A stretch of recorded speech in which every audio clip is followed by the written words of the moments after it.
les grains, on voit une terre. On voit une terre fertile. Alléluia. Amen.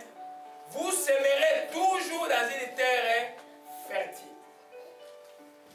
On va voir c'est quoi une terre fertile.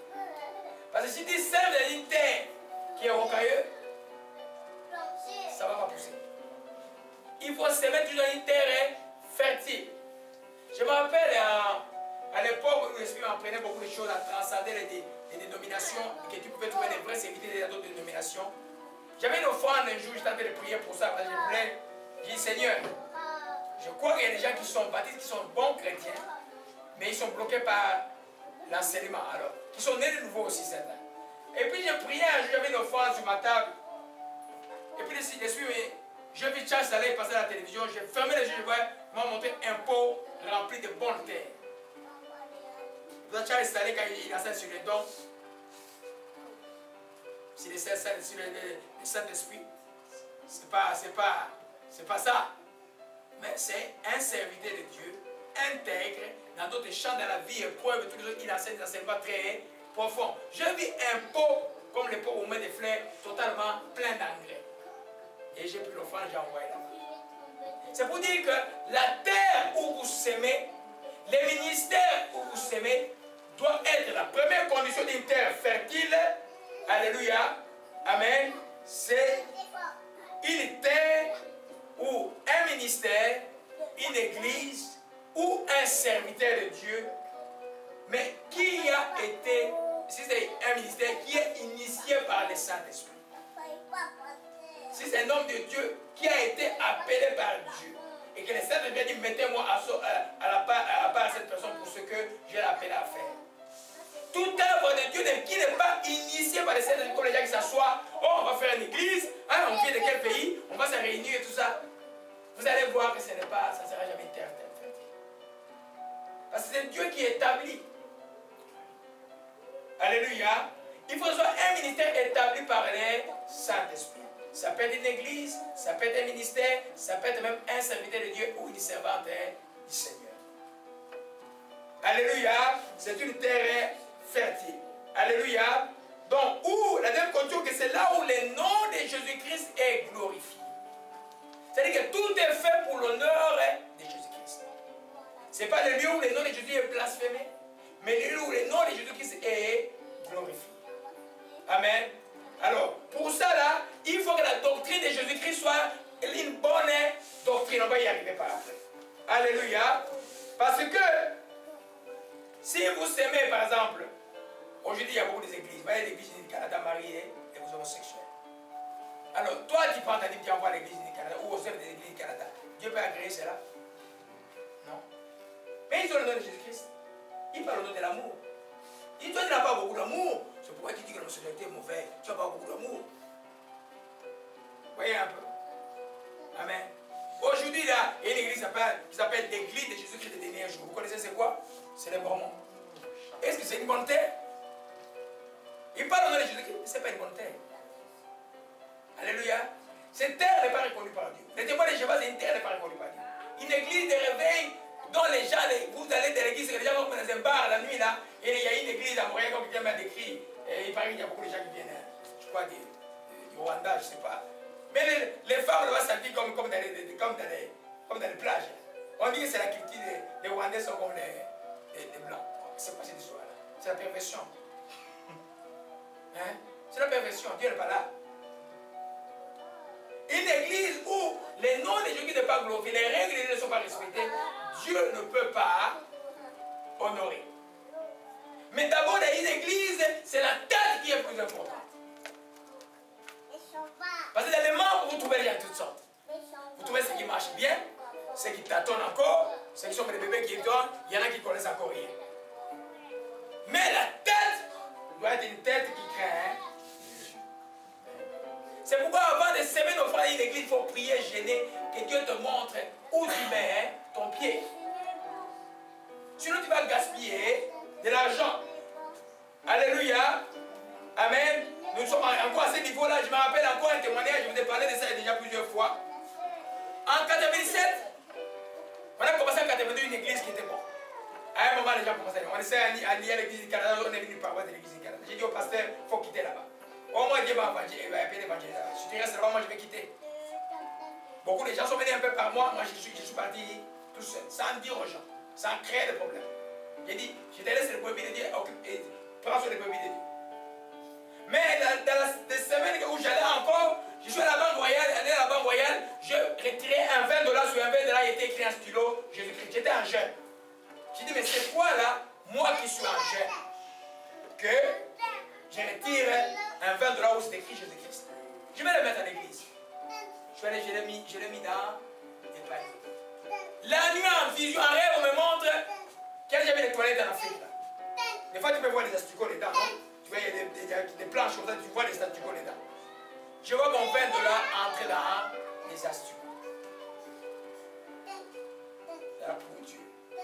J'ai compris que la terre n'était plus bonne et que tout ce que j'ai semé est parti en fumée. Et j'étais fidèle à l'éthique. Et j'étais fidèle à la prière. Et j'étais fidèle en tout dans cette église, en toute obéissance.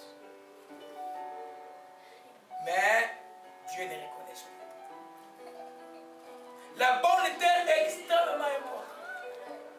Une église charnelle, ce n'est pas une bonne terre. Alléluia. Amen. Gloire à Jésus-Christ. Amen. Donc, la deuxième condition d'une bonne terre, c'est l'enseignement de la parole qui est dispensé. Une église où on n'enseigne jamais. C'est toujours un verset dans les gens dans oh, le Seigneur va faire, soyez bénis, prospérité, et puis pour. Il n'y aura rien. L'église doit enseigner. Dans l'enseignement, il y a la prévision. Dans l'enseignement, il y a la prévention. Il y a la correction. Il y a la restauration. L'église doit pouvoir enseigner.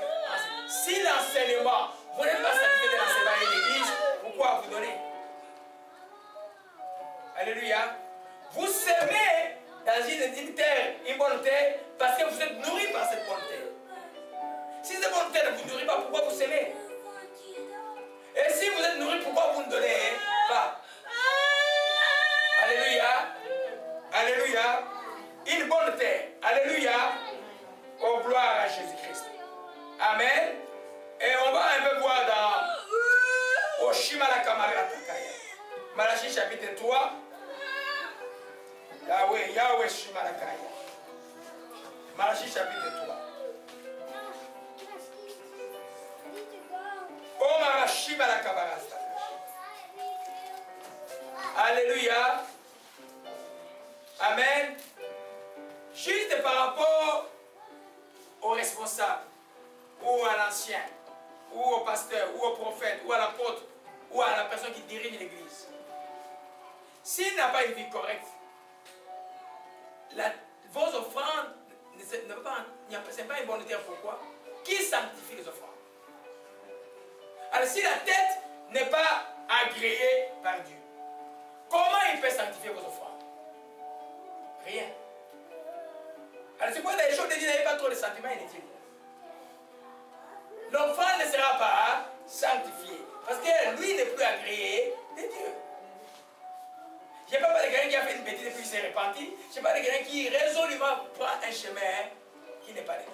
Il y a des personnes qui peuvent commettre une erreur, pouf, et puis Dieu les restaure après comme qui prêchait quand on était enfant, comme un abbé. Jimmy Swaga, par exemple. Vous voyez un peu? Donc, Jimmy Swaga, comme il assemblait un peu pour pasteur béni aussi un temps ici. Vous voyez un peu? Je ne parle pas de ça là. Je parle de quelqu'un qui essaie de trouver des trucs comme l'église du Canada, des trucs qui disent non, ben, nous là, on va marier les homosexuels. Une église qui marie les homosexuels, c'est une terre pourrie, maudite. Dieu ne peut pas agréer une offrande. Alléluia. On ne dit pas d'avoir la haine envers ces gens, de prier pour eux, d'avoir de l'amour pour eux, on prie pour eux, c'est ça. Amen. Mais de dire que l'église est dite comme une règle, il faut les marier, ou là c'est un problème. Alléluia. Alors, dans le texte de Malachie, je vais vous montrer comment c'est important pour celui qui dirige de plaire à Dieu. Ce n'est pas Malachie dans le texte que vous connaissez, mais dans la Malachie chapitre 2, oh Shimalakaya. Au verset 1 à 2, je vais sauter à 7 à 8 aussi. Maintenant, à vous cet ordre sacrificateur. Si vous n'écoutez pas, si vous ne prenez pas à cœur de donner gloire à mon nom, dit l'Éternel des armées, j'enverrai parmi vous la malédiction et je maudirai vos bénédictions. Hein? Oui, je les maudirai parce que vous ne l'avez pas à cœur. Amen. Dieu dit parce que les sacrificateurs n'écoutent pas, parce qu'ils ne craignent pas Dieu, il va maudire les bénédictions. En d'autres termes, le sacrificateur va dire la bénédiction, mais en fait, c'est les malédictions qui prononcera. Vous comprenez cela? C'est très sérieux. Alléluia. Amen. Alors, si vous voyez dans une bonne terre, il faut que la tête soit une tête correcte. Demain, aujourd'hui, cette vidéo, quand la maison de prière sera un peu partout dans le monde, là, ceux qui vont dans l'église locale là-bas, ils doivent être corrects. Mais si nous entendons qu'ils ne sont pas corrects, on fait quoi? On les met de côté, parce que nos enfants déjà ne peuvent pas être bénis. Alléluia. Amen. Pour cet homme que je connaissais à l'époque, là, malgré qu'il était dans les eaux, il a même baptisé des gens pendant qu'il était dans les vies des hommes. Ça, c'est grave, ça. Je vous connaissais quelqu'un qui voulait aller le boxer. Hein?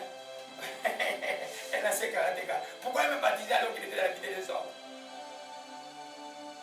Alléluia. Amen. Amen.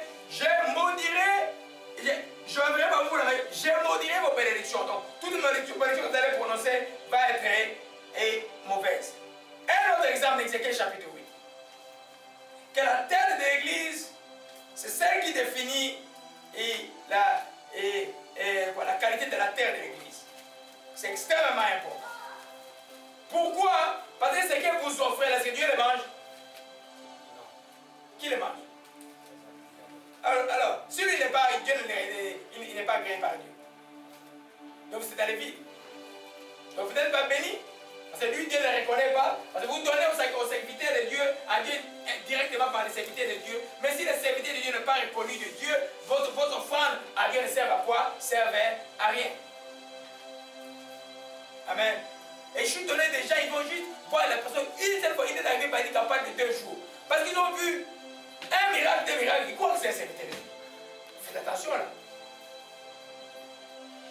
Il faut prier que Dieu vous révèle la vraie nature des gens qui sont devant.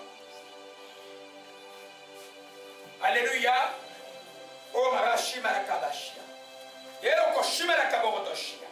Ézéchiel chapitre 8. Vous pouvez imaginer comment c'est dans la maison de Dieu là. Cela va commencer aujourd'hui, mes bien-aimés, pour ceux qui sont dedans, ne vous découragez pas, revenir à la vérité. L'homme est pervers, l'homme de nature est pervers. Si Dieu ne touche pas un homme, l'homme ne peut pas changer. Qui me pose la question, pourquoi moi, Dieu m'a touché, je comprends ces choses, pourquoi pas les autres? Il dit, mais remercie Dieu parce que c'est la grâce de Dieu. Beaucoup ne peuvent pas comprendre. Alléluia. Si vous voyez quelqu'un qui ne se conduit pas bien, priez pour que la révélation rentre dans les cœurs. Sans révélation, on ne peut rien comprendre. Alléluia. Ézéchiel chapitre 8. Amen. Au verset 6, c'est le prophète Ézéchiel que Dieu nous parle maintenant. Il me dit, fils de l'homme, vois-tu ce qu'ils font, des grandes abominations qui se commettent dans la maison d'Israël, pour que je m'éloigne des démons sanctuaires. On parlait de l'esprit de Gadara, l'esprit de Gadara éloigne la présence de Dieu. Quand les gens commettent des abominations dans les lieux du culte, c'est pour essayer d'éloigner la présence de Dieu. Parce que Dieu n'aime pas l'impureté. Vous voyez, c'est pourquoi, par exemple, dans mon groupe restreint, là, je vais encore restreindre de plus. Ce sera pour le bien de tout le monde. Ne vous fâchez pas, soyez contents. Ça va être pour le bien de tout le monde. Parce que si vous n'êtes pas quelqu'un qui sait se sacrifier pour les gens, vous ne pouvez pas être autour de moi. Alléluia. Vous ne pouvez pas d'abord les prémices ce qui s'est passé avant la prière aujourd'hui, avant la prédication. Amen. Il y a un prix que les gens payent pour que tout le monde soit béni. Alléluia.